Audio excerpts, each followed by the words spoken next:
श्री स्वामी समर्थ. जय जय स्वामी समर्थ. स्वामींचं नाव घेऊन मी आजच्या ह्या नवीन व्हिडिओला सुरुवात करते.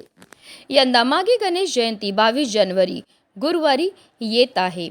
या दिवशी गणपतीचा जन्मोत्सव साजरा होतो. या दिवशी केलेल्या पूजेमुळे घरात सुख समृद्धी येते. श्री गणेशाची आराधना केल्यानंतर प्रत्येक शुभ कार्याला सुरुवात होते. गणपती, विघ्नहर्ता, विनायक आणि एकदंत अशा वेगवेगळ्या नावाने श्री गणेशाला ओळखले जाते. त्यात गणेशाचे आगमन प्रत्येकाच्या घरोघरी होणार असून भाविक त्याची आतुरतेने वाट पाहत आहेत. हिंदू पंचांगानुसार गणेश जयंती दरवर्षी माघ महिन्यातील शुक्ल पक्षाच्या चतुर्थी तिथीला साजरी केली जाते. माघ महिन्यातील ही गणेश जयंती माघ विनायक चतुर्थी किंवा गणेश जयंती किंवा तिलकुंद चतुर्थी म्हणून ओळखली जाते. भाद्रपद महिन्यातील चतुर्थी ही मुख्य गणेश चतुर्थी असते, तर माघ महिन्यातील चतुर्थी ही माघी गणेश जयंती म्हणून साजरी केली जाते. या दिवशी गणपतीचा जन्म झाला म्हणून याला गणेश जयंती म्हणतात. गणपती हा विघ्नहर्ता असल्याने या दिवशी त्यांची पूजा केल्याने सर्व संकट दूर होतात आणि जीवनात सुख समृद्धी येते.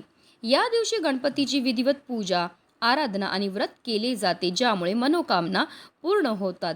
भाद्रपद चतुर्थीला मोदकाचा नैवेद्य असतो, तर माघी गणेश जयंतीला तिळाच्या लाडवाचा नैवेद्य हा गणपती बाप्पांना दाखवला जातो. माघी गणेश जयंतीला वरद चतुर्थी किंवा तिलकुंद चतुर्थी असं म्हटलं जातं. पौराणिक कथेनुसार याच दिवशी भगवान गणेशाने नरांतक राक्षसाचा वध करण्यासाठी कश्यपांच्या कुटुंबात विनायक नावाने अवतार घेतला होता. भाद्रपद चतुर्थीला गणपती पाहुणा म्हणून येतो, तर माघ चतुर्थीला त्यांचा वाढदिवस साजरा केला जातो. या दिवशी गणपतीचे तत्व पृथ्वीवर नेहमीच्या तुलनेत 1000 पटीने जास्त कार्यरत असतात. आणि म्हणूनच माघी गणेश जयंतीच्या दिवशी आपल्याला पूजा तर करायची, सेवा तर करायची, पण त्याचबरोबर काही प्रभावी उपाय सुद्धा करायचे आहेत. म्हणूनच माघी गणेश जयंतीच्या दिवशी तुम्ही व्रत नाही केलं तरीही चालेल, पण गणपती बाप्पांच्या कानात बोला हे दोन शब्द बोलल्यामुळे आपल्या जीवनामध्ये असणारे सर्व दुःख, संकट, अडचणी तर दूर होणारच आहेत, पण आपली कितीही कठीणातील कठीण इच्छा ही साक्षात गणपती बाप्पा पूर्ण करणार आहेत. तर ते कोणते 2 शब्द बोलायचे, कोणत्या वेळेत बोलायचे, त्याबद्दल सविस्तर आणि महत्त्वाची अशी माहिती मी तुम्हाला या व्हिडिओमध्ये देणार आहे. तर व्हिडिओ पूर्ण पहा आणि जर चॅनलवर नवीन नसतील तर चॅनलला सबस्क्राईब करा आणि शेजारी बेल आयकॉन सुद्धा प्रेस करा, जेणेकरून तुम्हाला माझ्या नवनवीन व्हिडिओचं नोटिफिकेशन हे मिळत राहील आणि तुम्ही एक पण व्हिडिओ मिस करणार नाही. कमेंटमध्ये गणपती बाप्पा मोरया लिहायला विसरू नका.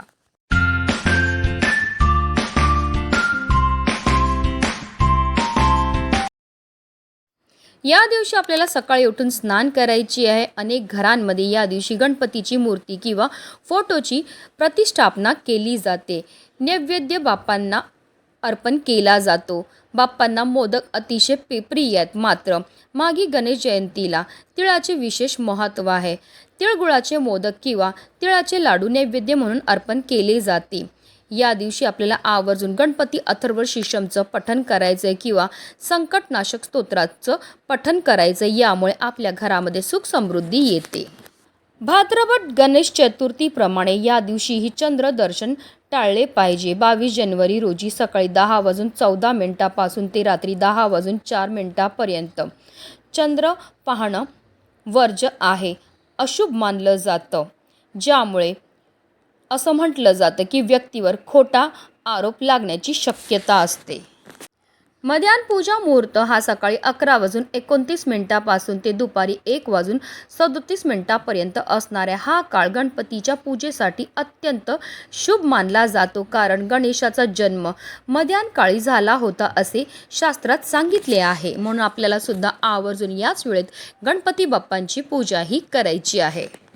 गणेश जयंतीनिमित्त रवी योग सकाळी 7:14 सुरू होणार आहे आणि दुपारी 2:27 हा योग राहील.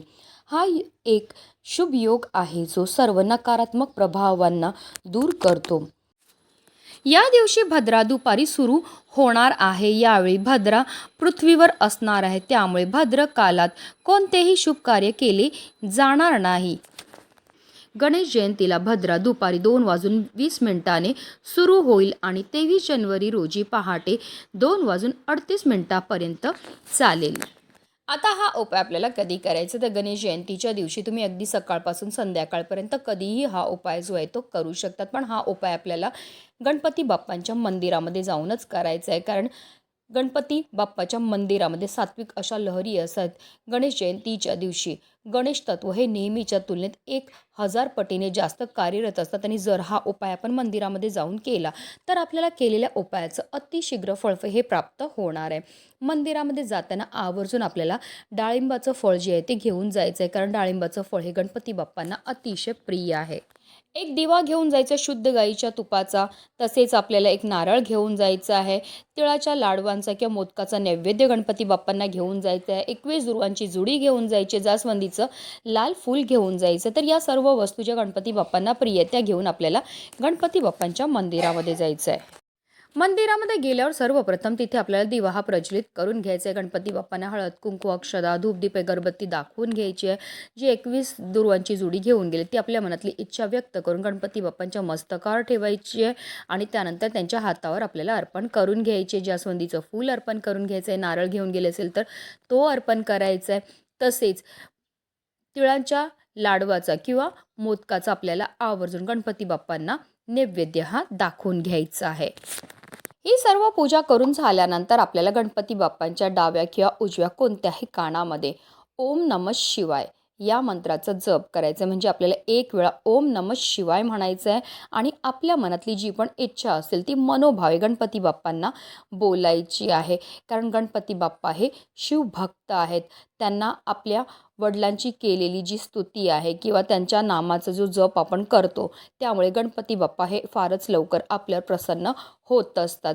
त्यानंतर पुन्हा एकदा हात जोडून आपल्याला आपल्या मनातली इच्छा गणपती बाप्पांना बोलायची. ती इच्छापूर्ती होण्याकरता मनोभावे प्रार्थना करायची. कारण गणपती बाप्पांना इच्छापूर्ती देवतासुद्धा म्हटलं जातं. त्यानंतर आपल्याला मंदिरामध्ये बसूनच एक वेळा गणपती अथर्व शीर्षमचं पठण करायचं आहे. जेव्हा आपण गणपती अथर्व शीर्षमचं पठण करणार ते आवर्जून मुलांना सुद्धा बाजूला बसवायचं. त्यांनी श्रवण केलं तरी सुद्धा त्यांना त्याचा खूपच लाभ प्राप्त होणार आहे.